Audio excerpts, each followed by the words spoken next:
नमस्ते and welcome back to the channel. तो कैसे हो आप सभी? उम्मीद करती हूँ आप सब बहुत अच्छे होंगे। तो फ्रेंड्स, सुबह के बज रहे थे 8 और मैं आ गई थी किचन में और यहाँ मैं नाश्ता बना रही हूँ। तो सुबह मैं बना रही थी पालक को पीस के आटे में गूँथ के पराठा और साथ में सब्जी। तो यहाँ मेरा सब्जी रेडी हो चुका था और मैं यहाँ पे आटा गूँथ करके रख दिया था। थोड़ी देर बाद मैंने नाश्ता भी प्रिपेयर कर लिया था और उसके बाद मैं सीधे लग गई थी अपनी साफ़ सफाई में, किचन की साफ़ सफाई में। तो जब भी मैं सुबह सुबह नाश्ता बनाती हूँ ना, साथ ही साथ अपनी जो भी क्लीनिंग का काम होता है वो स्टार्ट कर देती हूँ। तो मेरे हस्बैंड मतलब नाश्ता वास्ता करके ऑफ़िस चले गए थे, उसके बाद मैं फ़ाइनली फ्री हो गई थी और उसके बाद मैं यहाँ पे आ गई थी सीधे बाहर में अपनी क्लीनिंग करने के लिए। तो सुबह सुबह जो क्लीनिंग होती है वो ये डेली का काम होता है। डेली डेली हम थोड़ा सफाई करते रहेंगे ना तो चीज़ें बहुत आसान लगेगी और एक दिन मेहनत करने की ज़रूरत नहीं पड़ती है। इसलिए मैं थोड़ा बहुत क्लीनिंग डेली डेली कर देती हूँ और इसी से मेरा घर थोड़ा साफ़ सुथरा दिखता है।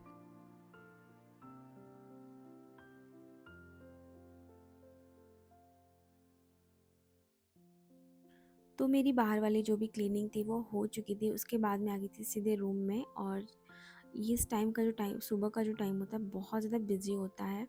तो पूरे घर में थोड़ी बहुत तो क्लीनिंग डेली करनी पड़ती ही है। तो अभी मैं आ गई हूँ बेडरूम में और मुझे बेडरूम में सिर्फ थोड़ा बहुत डस्टिंग करना था और उसके बाद आज मुझे बालकनी को भी क्लीन करना था। तो मैंने एक वाला जो बालकनी है उसको अच्छे से क्लीन करके उसको धो दिया था, क्योंकि वहाँ पे पानी को लेके जाना काफ़ी ज़्यादा आसान है, क्योंकि वहीं पे वॉशिंग मशीन है तो वहाँ पानी आसानी से मिल जाता है। लेकिन जो ये रूम से जो अटैच बालकनी है उसमें पानी की दिक्कत होती है, तो इसलिए उसमें मैंने सिर्फ झाड़ू ही लगाई थी। तो अभी मैं आ गई हूँ यहाँ पे बालकनी में और यहाँ पे पानी लेके आने में काफ़ी ज़्यादा प्रॉब्लम होती है धोने में।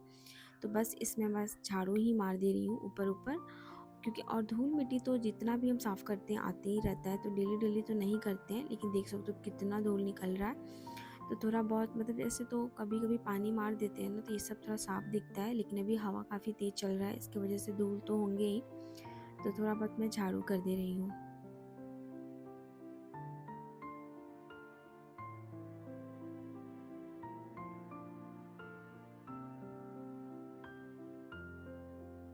तो अभी मैंने बालकनी क्लीन कर लिया है, उसके बाद मैं आ गई हूँ रूम में। रूम में झाड़ू लगा रही हूँ और रूम में जो झाड़ू होता है, सारे रूम में मैंने वैसे कर लिया था झाड़ू, बस इसी रूम में बच गया था। और मैंने बालकनी क्लीन करी ना तो थोड़ा बहुत धूल मिट्टी इस रूम में भी आ गया, तो थोड़ा बहुत झाड़ू कर दे रही हूँ। उसके बाद मैं सीधे लगाऊंगी पोछा और नहाने चली जाऊँगी। और सुबह सुबह मुझे ना कॉफ़ी चाय पीने का बिल्कुल भी टाइम नहीं मिला था। मैंने सिर्फ नींबू पानी ही पी हुई थी। वैसे मैं डेली सुबह उठ के पानी गर्म करके थोड़ा नींबू हनी डाल के पी लेती हूँ, तो फिर चाय पीने की ज़रूरत नहीं पड़ती है। तो अभी जो सुबह का कॉफ़ी मेरे हस्बैंड बनाए थे, तो वही बनाते हैं सुबह सुबह कॉफ़ी, उनको काफ़ी ज़्यादा अच्छे से आता है और वो अच्छा भी बनाते हैं कॉफ़ी। तो वो बस पी लिए थे और उसके बाद मेरे लिए रख दिए थे। तो अभी मुझे टाइम मिला फाइनली, तो मैं बैठ के कॉफ़ी पी रही हूँ। उसके बाद थोड़ा 1 घंटा मैंने पढ़ाई करी थी, अपना करंट अफेयर का जो क्लास था वो देख लिया था। 1 घंटा नहीं देखा था, मैं बहुत फास्ट करके देखती हूँ, मतलब 0.5 पे देख लेती हूँ। तो वो 35 मिनट में वैसे ख़त्म हो गया था। तो मैंने देख ली थी, क्योंकि वो छूट जाता है ना तो दिन भर हो नहीं पाता है।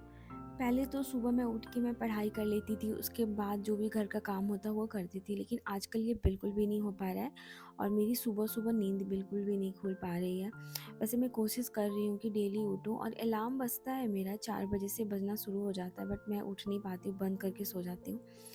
तो बहुत मुश्किल हो गया है, लेकिन उस चीज़ को बहुत जल्दी शुरू करना है मुझे और टेंशन भी होती है, क्योंकि सारे सब्जेक्ट अब कवर भी नहीं हो पा रहे हैं। पहले सुबह उठ जाती थी तो सुबह सुबह से लेकर के दिन भर में बहुत सारे सब्जेक्ट्स थे वो कवर हो जाते थे, लेकिन अभी सुबह में नहीं उठने की वजह से ना कुछ कुछ सब्जेक्ट्स ही कवर हो पा रहे हैं। तो अभी फ़िलहाल मैं जीएस पढ़ रही हूँ, तो मेरी हिस्ट्री आज जाके लगभग ख़त्म हो गई और मैंने किया है स्टार्ट ज्योग्राफी का क्लास 10th का चैप्टर स्टार्ट किया है मैंने। तो क्लास 10th को करने में मुझे 1 वीक तो लग ही जाएगा, क्योंकि स्टार्टिंग में हम किसी चीज़ को स्टार्ट करते हैं ना तो उसको समझ समझ के पढ़ते हैं तो थोड़ा टाइम लग जाता है, फिर उसको रिवीजन करते हैं तो वो काफ़ी आसान हो जाती है। तो अभी मैं तो घर के काम करने में मुझे 12:30 बज गए थे, क्योंकि काम भी होता है घर में, ये सब भी देखना होता है, उसके बाद पढ़ाई को भी मैनेज करना होता है और मैं अकेली हूँ तो सारी चीज़ें मुझे ही मैनेज करना है यहाँ पे। तो काम बहुत ज़्यादा रहता है, वैसे दिखता नहीं है कि काम ऐसा लगता है काम बहुत कम है, बट धीरे धीरे करने लगो ना तो टाइम बहुत जल्दी निकल जाता है। और पता नहीं कैसे सुबह मतलब मैं स्टार्ट कर इतना जल्दी, इतना भी सुबह उठ जाऊँ लेकिन 12 से पहले मैं फ्री नहीं हो पाती हूँ, कितना भी कोशिश कर लूँ।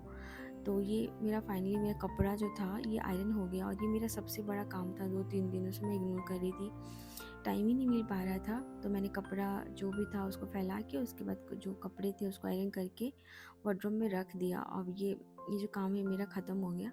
उसके बाद मैं आ गई थी पढ़ाई करने के लिए, और मैंने स्टार्ट किया था हिस्ट्री। और मेरा हिस्ट्री में ना क्या है ना, लगभग मेरा ख़त्म हो चुका था, मतलब आज मैंने ख़त्म कर लिया था। और जो भी भारतीय राष्ट्रीय आंदोलन मेरा ख़त्म हो गया फाइनली जाके, मेरा सबसे बड़ा लग रहा था टेंशन। तो मैं एनसीईआरटी की बुक से भी कुछ कुछ चीज़ें, पीडीएफ का नोट्स ना मैंने ले लिया था, और उसको मैं पढ़ रही थी, तो वो मेरा जाके आज ख़त्म हो गया। और सबका एक शॉर्ट नोट्स बना लिया है मैंने, और अब मैं स्टार्ट करना है मुझे रिवीजन। तो हम अच्छे से पढ़ चुके हैं सारी चीज़ें ना, तो अब रिवीजन आसान लगेगा, क्योंकि सबसे पहले ज़रूरी होता है सिर्फ चीज़ों को अच्छे से पढ़ना, काफ़ी ज़्यादा ज़रूरी होता है। फर्स्ट टाइम हम पढ़ते हैं तो बहुत टाइम लगता है, लेकिन जब उसको रिवीजन करने जाते हैं ना तो वो आसान हो जाती है। तो मेरी थोड़ी थोड़ी चीज़ें बच गई थी, तो अब मतलब मैंने फाइनली आज कंप्लीट कर लिया, और मंडे से मैं स्टार्ट करूँगी रिवीजन। तो मुझे लगता है रिवीजन में टाइम नहीं लगेगा, 1 सप्ताह में पूरी हिस्ट्री को रिवीजन कर लूँगी। उसके बाद में देखूँगी तो यूट्यूब से ही शशि सर से मैं अगर पढ़ाएंगे तो मैं बिहार की हिस्ट्री भी थोड़ा बहुत कवर कर लूँगी। और एससीईआरटी में नहीं पढ़ पाऊँगी, क्योंकि मुझे नहीं लगता मेरे से एससीईआरटी हो पाएगा। एक तो मेरे पास बुक नहीं है, और प्लस उसका नोट्स कहाँ से लाऊँ मुझे समझ में नहीं आ रहा है। तो इसकी वजह से एससीईआरटी जस्ट क्वेश्चन ही प्रिपेयर कर लूँगी, थोड़ा बहुत पढ़ लूँगी मैं। तो अभी मैं फर्स्ट स्लॉट में हिस्ट्री बैठी थी, और शाम को उठी थी मैं 5:30 बजे, 6 बजे के अप्रॉक्स में उठ गई थी, जब मेरे हस्बैंड आए थे ऑफिस से। बीच में मैंने थोड़ा बहुत चाय बना के पी थी, और नींद बहुत तेज़ आ रही थी ना, इतना काम कर रहे हो उसके बाद नहा वहा के रेडी होना, तो बहुत नींद आती है दिन में। तो फिर शाम में मैं 5:30 बजे 6 बजे करीब में उठी थी, पढ़ के हिस्ट्री ही मैंने पढ़ा था दिन भर। उसके अलावा कोई और सब्जेक्ट में से अभी हो नहीं पा रहा है, फ़िलहाल मैं साइंस पे भी फोकस नहीं कर पा रही हूँ। अभी साइंस का एनसीईआरटी का एक चैप्टर मैं डेली कवर कर रही हूँ, तो 7th क्लास लगभग ख़त्म होने वाला है। तो मेरे हस्बैंड आए थे बाहर से, तो लेके आए थे सोया चाप, तो वो हमने थोड़ा बहुत खाया। मैं बाहर की चीज़ें बहुत अवॉइड करती हूँ, खाती नहीं हूँ, तो उतना अच्छा भी नहीं लग रहा था, लेकिन ठीक था, तो मैंने थोड़ा बहुत खा ली। उसके बाद मैं आ गई थी सीधे चाय बनाने, और चाय बनाते बनाते मैं हिस्ट्री के जो क्वेश्चन प्रैक्टिस करने के लिए जो मैंने पढ़ाई करी थी ना, वो मैं देख रही थी थोड़ा बहुत। तो पिछले क्लास में शशि सर ने पढ़ाया था, तो उसको मैंने सिर्फ 10 मिनट देखा था, और वो चल रहा था क्लास मेरा, और साथ ही मेरा चाय भी बन रहा था। कभी कभी मैं रोटी बनाती रहती हूँ, और साथ ही साथ मैं अपना पढ़ाई भी करती रहती हूँ, करंट अफेयर पढ़ती रहती हूँ। तो अभी मेरा चाय रेडी हो चुका है, और हम चलेंगे चाय पीने, और उसके बाद मैं पढ़ने के लिए नहीं बैठती हूँ, थोड़ा बहुत चाय इंजॉय करती हूँ। फिर शाम में हम डिनर बना लेते हैं, और खाने के बाद थोड़ा टहल वहल लेते हैं। उसके बाद में 10 बजे के करीब, या कभी जल्दी फ्री हो जाती हूँ तो 9 बजे पढ़ने के लिए बैठती हूँ। तो अभी मेरा चाय रेडी हो गया है, और अब हम चलेंगे चाय पियेंगे, थोड़ा देर बैठ के बात बात करेंगे, क्योंकि कंटिन्यू पढ़ना मेरे से बहुत मुश्किल हो जाता है। और आजकल मुझे इस बात की टेंशन हो गई है कि वैकेंसीज़ भी बहुत जल्द आ रही है मई में, तो खुशी भी हो रही है, और एक तरह से टेंशन भी हो गई है कि सारा सिलेबस को ख़त्म करना थोड़ा टफ हो जाएगा, बट कोई नहीं, धीरे धीरे मैनेज करके चीज़ें सही हो जाएंगी। वैसे मेरा जीएस पोर्शन तो सही चल रहा है, पर साइंस ही मेरा पीछे छूट रहा है। बायो भी मेरा सही चल रहा है, फिजिक्स केमिस्ट्री अभी प्रॉपर तरीके से हो नहीं रहा है। फिर रात में मैं बैठ गई थी हिस्ट्री लेकर के, और मैंने फाइनली रात के 1:30 बजे तक मैंने हिस्ट्री पढ़ी, और मेरा कंप्लीट हो गया। मेरे को सबसे बड़ी खुशी हो रही थी कि चलो मैंने बहुत बड़ा पोर्शन था उसको मैंने ख़त्म कर लिया। तो फर्स्ट टाइम ना उसको रिवीजन करता हूँ, और बीच बीच में मुझे बहुत सारा नेगेटिव थॉट्स आ रहे थे, इसलिए मैं भगवान को प्रणाम कर रही थी कि प्लीज़ भगवान ये नेगेटिव थॉट्स जो आ रहे हैं ना वो प्लीज़ दिमाग में मत आए। तो मैं बहुत ज़्यादा डर भी गई थी, बीच बीच में अपने हस्बैंड को भी बोल रही थी कि मुझे डर लग रहा है। तो 1:38 में मैं सोने के लिए चली गई थी। तो आज बस यहीं तक, मिलते हैं नेक्स्ट ब्लॉग में, तब तक bye, take care, thank you for watching.